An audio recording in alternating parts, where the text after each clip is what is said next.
Hi, welcome back. I'm John. I'm Terry. And today we're going to have to clean out our freezer because our son got an elk. A And nice elk. it's a good size elk. It's probably going to fill the freezer. And I know there's a bunch of stuff in there that we haven't seen for years. So we're going to go through the freezer, get it ready to receive the elk that I'm going to end up processing here shortly. Let's get started. The way we like to organize our freezers typically is we try to keep this one for meat, and then this one is for like produce and grab and go, Just our everyday like overflow freezer stuff. or any meals that have been made, frozen pizzas that we bought, that kind of thing. Unfortunately, at the end of the year, it kind of became a matter of, or at the end of the season last year, it became find a spot, stick it wherever, just find an empty space. So now that the freezers are getting very empty, we need to go back through and clear them out and organize them. One of the things that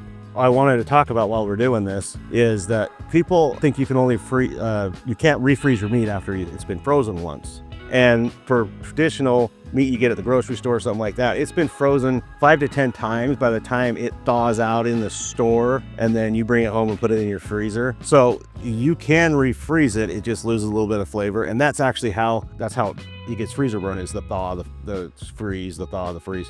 And so we actually have a deer in here that is frozen that we need to thaw out, and produce that I just was so tired by the end of last year and we had a lot going on. I just deboned it, cleaned it, cut it into roasts and whatever, and I just threw it all in bags and put it in the freezer. Let's see what we've got and see if we can make any sense of it. Yeah.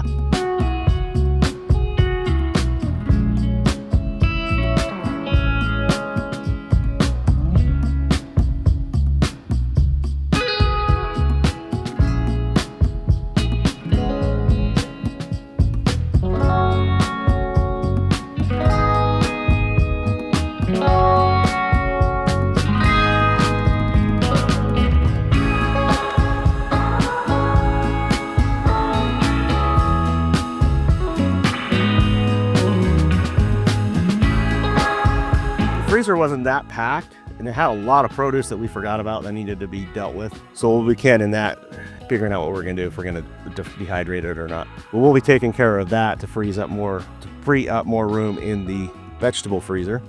You can see we were almost completely out of meat for a freezer of this size. So now we have a lot of room for the elk. I got an elk tag too, a cow tag, and Terry and I both have deer tags. So if we're successful on all of our hunts, I might have to buy a new freezer.